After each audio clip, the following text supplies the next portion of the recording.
phai shakai tang jing jau umma jing ya le jing ten ju ni ai ma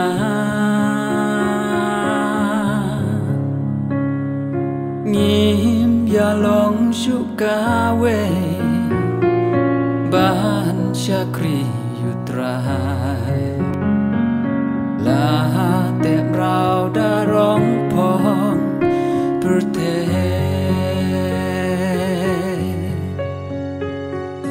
dei kisni ki bakatu em what's ngom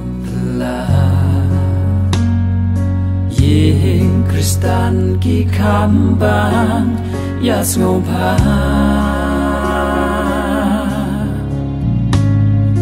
bahan duai lanang ring swai halaying balai spa perteni klet no you play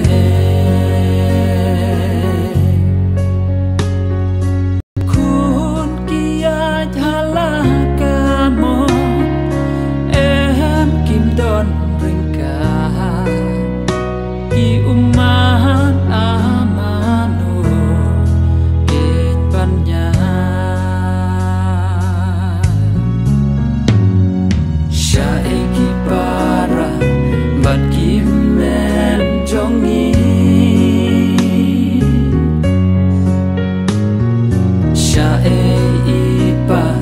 shaimen jongi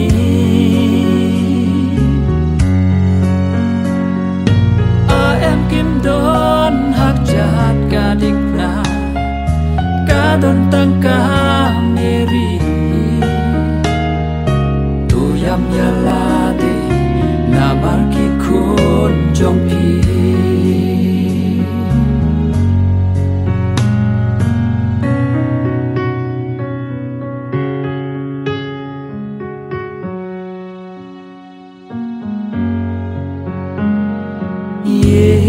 Kristan kilong nong we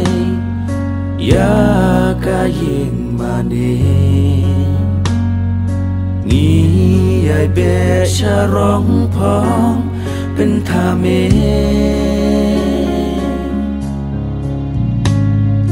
ngim don por shu haram pe ban shakri yuble samla ki pechai nuble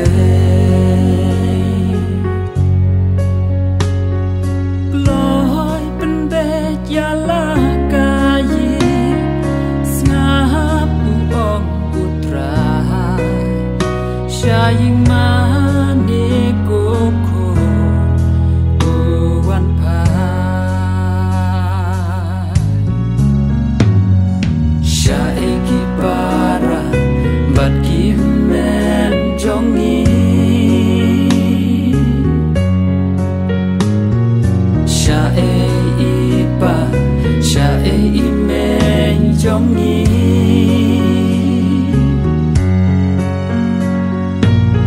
em kim don hak jahat kadik na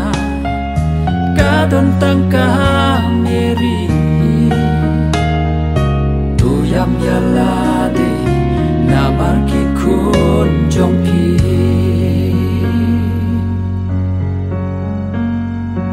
ooh.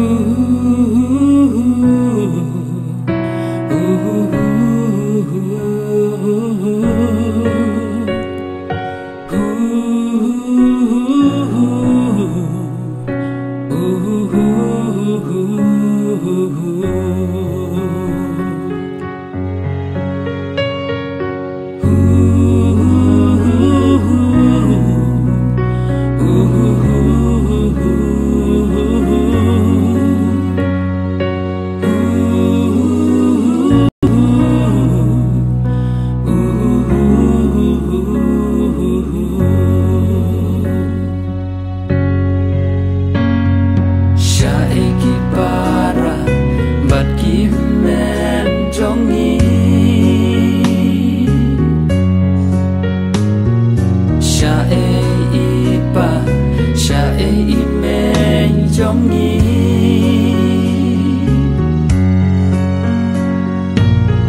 em kim đón hak chat ka dik na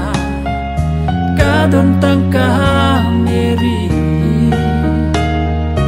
tu yam ya la de na mar ki khun jong pi